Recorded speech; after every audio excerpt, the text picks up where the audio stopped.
వే gold trusted gold buyers మీరు తాకట్టు పెట్టిన బంగారాన్ని విడిపించి ఈ రోజు ఉన్న మార్కెట్ ధరకు కొనబడను. గాదే సాయి కృష్ణ మిస్సింగ్ కేసులో ముమ్మరంగా దర్యాప్తు కొనసాగుతుంది. దర్యాప్తు బాధ్యతలను రాజమండ్రి ఎస్పీ నరసింహ కిషోర్ కు అప్పగించింది ప్రభుత్వం. విచారణ అధికారిగా నియమించింది రాష్ట్ర సర్కార్. పూర్తి స్థాయి దర్యాప్తు చేసి నివేదికను ఇవ్వనున్నారు నరసింహ కిషోర్. అయితే సాయి కృష్ణను తీసుకువెళ్లినటువంటి కృష్ణలంక పోలీస్ స్టేషన్ కు వెళ్లనున్నారు ఎస్పీ కిషోర్. స్టేషన్ సిబ్బందిని విచారించనున్నారు. అదే విధంగా స్టేషన్ లోని సీసీటీవీ ఫుటేజ్లతో పాటుగా అన్ని అంశాలపైన ఆరా తీయనున్నారు. ఇటు స్టేషన్ లోని ఫుటేజ్ ను భద్రపరచాలంటూ కోర్టులో పిటిషన్ దాఖలు చేశారు సాయి కృష్ణ తల్లి. అలాగే సిఐ నాగరాజు కాల్ డీటెయిల్స్ ను కూడా భద్రపరచాలని కోరారు. ఇక విజయవాడ 2వ ఏజేఎం కోర్టులో పిటిషన్ దాఖలు చేశారు. ఈ పిటిషన్ పైన విచారణ చేపట్టింది న్యాయస్థానం. సాయి కృష్ణ మిస్సింగ్ పైన రాష్ట్ర ముఖ్యమంత్రి చంద్రబాబు ఆగ్రహం వ్యక్తం చేశారు. సిఐ నాగరాజును సస్పెండ్ చేయాలంటూ కూడా ముఖ్యమంత్రి ఆదేశాలు జారీ చేశారు. రాష్ట్రంలో శాంతి భద్రతలు దెబ్బతున్నాయంటూ కూడా ప్రతిపక్ష నేతలు మరోవైపు ఆరోపణలు గుప్పిస్తున్నారు. అయితే సాయి కృష్ణ మృతికి సంబంధించినటువంటి అంశం మాత్రం కేవలం రాజకీయ పరమైనటువంటి అంశం మాత్రమే కాదు, రాష్ట్ర రాజకీయాల్లో కూడా కొంతవరకు తీవ్రమైనటువంటి చర్చనీయాంశంగా మారినటువంటి పరిస్థితి. ఒక వ్యక్తిని అదుపులోకి తీసుకున్న తర్వాత ఆ వ్యక్తికి సంబంధించినటువంటి భద్రత విషయంలో, మరి ముఖ్యంగా హెబియస్ కార్పస్ రిట్ విషయంలో, కోర్టులో హాజరు పరిచేటువంటి విషయంలో, ఆ భద్రతకు సంబంధించినటువంటి ఇష్యూలో పూర్తి స్థాయిలో ఎలాంటి ప్రమాణాలను పోలీసులు పాటిస్తున్నారు అనేటువంటి ఒక బలమైన ప్రశ్నను రాష్ట్ర రాజకీయాల్లోకి తీసుకురావడం జరిగింది సాయి కృష్ణకి సంబంధించి. ఇప్పటికే కుటుంబ సభ్యులు కూడా పూర్తి స్థాయిలో ఆందోళన వ్యక్తం చేస్తున్నారు. సాయి కృష్ణను చంపేశారు, లాకప్ లోనే చంపేశారు, కనీసం అతని కాల్చినటువంటి బూడిదనైనా మాకు ఇవ్వండి అనేటువంటి ఇష్యూతో వారు కూడా ఆవేదన వ్యక్తం చేస్తున్నారు. మానవ హక్కులకి సంబంధించి కూడా బార్ అసోసియేషన్ ఆందోళన వ్యక్తం చేయడం జరిగింది. నరసింహ కిషోర్ ను తాజాగా రాజమండ్రి ఎస్పీ అయినటువంటి ఆయన రాష్ట్ర ప్రభుత్వం ప్రత్యేక దర్యాప్తు అధికారిగా నియమించడం జరిగింది. ప్రధానంగా కొన్ని కీలకమైనటువంటి అంశాలను దర్యాప్తు చేయనున్నారు. సాయి కృష్ణను ఏ కేసులో అరెస్టు చేశారు, ఎప్పుడు అరెస్టు చేయడం జరిగింది, కేసుకు సంబంధించిన వివరాలు ఏ విధంగా ఉన్నాయి, సాయి కృష్ణను పోలీస్ స్టేషన్ కు తీసుకువచ్చారా, పోలీస్ స్టేషన్ లో రికార్డులు నమోదైనటువంటి పరిస్థితి ఏంటి, ఎలాంటి అంశాలను రికార్డు చేయడం జరిగింది, సాయి కృష్ణ పైన థర్డ్ డిగ్రీని ప్రయోగించారా, ఒకవేళ ప్రయోగిస్తే అతని ఆరోగ్య పరిస్థితి ఏ విధంగా ఉంది, కోర్టు ఈ నెల 29న సాయి కృష్ణను మా ముందు హాజరుపరచాలంటూ పోలీసులకు వార్నింగ్ ఇచ్చినటువంటి నేపథ్యం. రాష్ట్ర ప్రభుత్వం కూడా అప్రమత్తమై నాగరాజును సస్పెండ్ చేసినటువంటి పరిస్థితి. ఈ మొత్తం వ్యవహారం చూసుకున్న తర్వాత అసలు సాయి కృష్ణ ప్రస్తుతం బతికి ఉన్నారా, లేదా వారి కుటుంబ సభ్యులు ఆరోపిస్తున్నట్టు సాయి కృష్ణను లాకప్ లోనే చంపేశారా, ఇలాంటి బలమైనటువంటి ప్రశ్నలన్నింటినీ కూడా ఈ దర్యాప్తు కమిటీ నివేదిక రాష్ట్ర ప్రభుత్వానికి అప్పగించనుంది.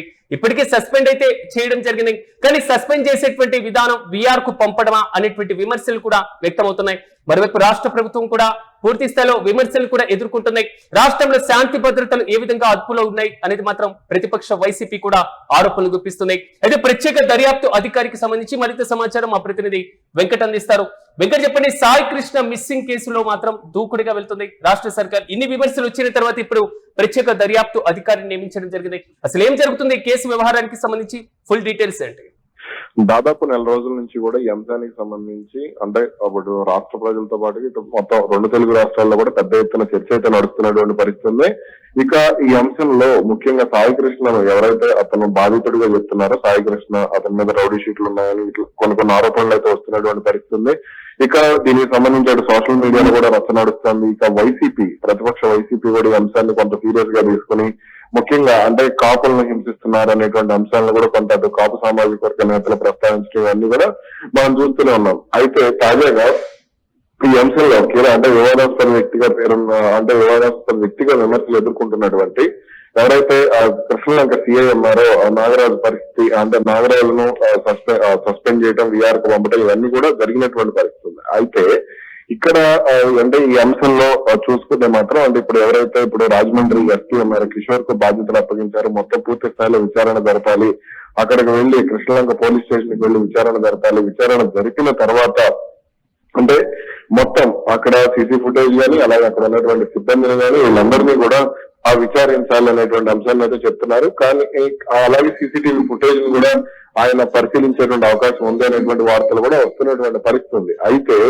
ఇక్కడ కనుక మనం అంటే పూర్తి స్థాయిలో అటు ఒక సాయి కృష్ణ తల్లి విజయలక్ష్మి దాఖలు చేసినటువంటి పిటిషన్ చూస్తే అంటే సీసీటీవీ ఫుటేజ్ ను భద్రపరచాలని పిటిషన్ దాఖలు చేశారు. అలాగే ఇటు రాజమండ్రి ఎస్పీ కిషోర్ కూడా నాగరాజు కాల్ డీటెయిల్స్ కి సంబంధించి కూడా జాగ్రత్త పరచాలి, వాటిని కూడా అంటే తాను పరిగణలోకి తీసుకుంటానని కూడా ఇప్పటికే చెప్పినట్టు తెలుస్తుంది. నరసింహ కిషోర్ నేతృత్వంలో ఈ దర్యాప్తు కమిటీ స్టేషన్ కి వెళ్లడం, అక్కడ అంశాలు పూర్తి స్థాయిలో విచారణ చేపట్టడం, సీసీ ఫుటేజ్ పరిశీలించడం, ఇలాంటి పరంపర చేపట్టేటువంటి అవకాశం ఉంటుందా, లేదా నాగరాజుతో పాటుగా ఆరోపణలు ఎదుర్కొంటున్న పోలీసులను కూడా అందరినీ నాగరాజుతో పాటుగా ఇక్కడ ఉన్నటువంటి పలువురు పోలీసు అధికారులను కూడా విచారించేటువంటి అవకాశం అయితే కనపడుతుంది. దీనికి సంబంధించి అలాగే ఆ రోజు స్టేషన్ కి ఎవరు తీసుకొచ్చారు, స్టేషన్ కి తీసుకొచ్చిన తర్వాత వాళ్ళు ఎక్కడ ఉంచారు అనేటువంటి అంశాలు, అదే విధంగా ఒకవేళ అతనితో పాటు ఇంకెవరినైనా తీసుకొచ్చారో, ఒకవేళ తీసుకొస్తే వాళ్ళు ఎక్కడ ఉన్నారు, అలాగే అసలు అతను తీసుకురావడానికి గల కారణాలు ఏంటి, తీసుకొచ్చిన తర్వాత ఎఫ్ఐఆర్ నమోదు చేశారా లేదా, లేదంటే అక్కడి నుంచి అతను ఎక్కడికి తీసుకెళ్లారు, తీసుకెళ్లిన తర్వాత ఏం చేశారు, లేదంటే స్టేషన్ లో 3rd డిగ్రీ ప్రయోగించారా అనేటువంటి అన్ని విషయాలను కూడా అటు రాజమండ్రి ఎస్పీ ఆరా తీసేటువంటి అవకాశం అయితే స్పష్టంగా కనపడుతుంది. ఇదే సమయంలో సాయి కృష్ణ స్నేహితులను కూడా పిలిచి విచారించవచ్చు అనేటువంటిది కూడా ఇక్కడ మనకి అందుతున్నటువంటి సమాచారం. అలాగే ఇక్కడ కొంత పోలీసు అధికారులకు సంబంధించి కుటుంబ సభ్యుల్లో కూడా కొంతమందిని విచారించేటువంటి అవకాశం ఉంది అనేటువంటి వార్తలు కూడా వస్తున్నాయి.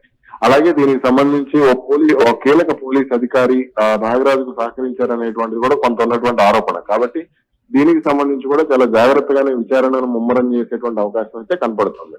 సో ఎవరైతే సాయి కృష్ణ ఉన్నారో వారి కుటుంబ సభ్యులు కూడా పిలిచేటువంటి అవకాశం ఉండొచ్చు. మరి ముఖ్యంగా హెబియస్ కార్పస్ రిట్కి సంబంధించినటువంటి ఆరోపణలు కూడా వ్యక్తమవుతున్నాయి. ఈ కోణంలో ఎలా చూడొచ్చు? సాయి కృష్ణ కుటుంబ సభ్యులను ఖచ్చితంగా పిలిచి విచారించేటువంటి అవకాశం ఉంది. అలాగే ఇప్పుడు ఎవరెవరైతే మీడియాలో మాట్లాడుతున్నారో వాళ్ళ సోదరులు గాని, మేనమావ గాని, వీళ్ళందరినీ కూడా విచారణకు పిలుస్తారు. అలాగే లాయర్ ను కూడా విచారించేటువంటి అవకాశం ఉంది. ఆయనకు సంబంధించి కనకదుర్గ అనేటువంటి లాయర్ విచారణ దీనికి సంబంధించి సాయి కృష్ణ కుటుంబ సభ్యులతో ఆమె టచ్ లో ఉన్నారని అంటున్నారు. కాబట్టి ఆమె వద్ద ఏమైనా ఆధారాలు ఉన్నాయనేటువంటి అంశాన్ని కూడా తీసుకునేటువంటి అవకాశం అయితే ఉంది.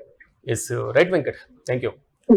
గాదే సాయి కృష్ణ మిస్సింగ్ కేసులో మాత్రం దర్యాప్తును ముమ్మరం చేస్తున్నారు. రాజమండ్రి ఎస్పీ నరసింహ కిషోర్ కు తాజాగా ఈ దర్యాప్తు బాధ్యతలను కూడా అప్పగించడం జరిగింది. విచారణ అధికారిగా నియమించింది రాష్ట్ర ప్రభుత్వం. అయితే పూర్తి స్థాయిలో నివేదికను కూడా సమర్పించనున్నారు.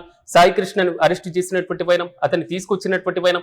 సో ఒక వ్యక్తిని అదుపులోకి తీసుకున్న తర్వాత, అరెస్ట్ చేసిన తర్వాత 24 గంటల్లోగా కోర్టులో హాజరుపరచాల్సినటువంటి అవసరం ఖచ్చితంగా ఉంటుంది. దీన్ని రాజ్యాంగపరమైనటువంటి హక్కుగా కూడా భావిస్తూ ఉంటారు. కానీ సాయి కృష్ణ విషయంలో పోలీసులు అలా చేయలేదు అనేటువంటిది మాత్రం చాలా స్పష్టంగా అర్థమవుతుంది. కుటుంబ సభ్యులు మాత్రం పదే పదే ఆరోపిస్తున్నారు. సో 29 లోపులు ఖచ్చితంగా అతనికి సంబంధించినటువంటి కోర్టు ముందు హాజరుపరచాలి, లేకపోతే పోలీసుల పైన లేదా ఆరోపణలు ఎదుర్కొంటున్నటువంటి వ్యక్తులపైన కఠినంగా చర్యలు తీసుకుంటామంటూ కూడా ఇప్పటికే న్యాయస్థానం ఆదేశాలు జారీ చేసినటువంటి నేపథ్యంలో లాకప్ డెత్, మరి శవాన్ని కాల్ చేశారు అనేటువంటి ఆరోపణలు వస్తున్నటువంటి పరిస్థితులు కూడా మనం చూస్తున్నాం.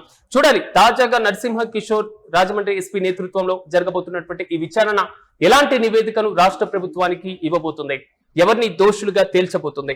ఇప్పటి వరకు రాష్ట్ర రాజకీయాల్లో ఒక పెను సంచలనంగా మారినటువంటి సాయి కృష్ణకి సంబంధించినటువంటి కేసు వ్యవహారానికి సంబంధించి అతను బతుకున్నారని తేల్చబోతున్నా, లేదా ఒకవేళ చనిపోతే ఎవరు చంపారు అని ఎవరిని తేల్చేటువంటి అవకాశాలు కనబడుతున్నాయి. ఈ కేసు రోజుకో మలుపు తిరుగుతున్నటువంటి నేపథ్యంలో తాజాగా నరసింహ కిషోర్ నేతృత్వంలో ఉన్నటువంటి ఈ బృందం ఏం తేల్చబోతుంది అనే దానిపైన మాత్రం ఉత్కంఠ కొనసాగుతుంది.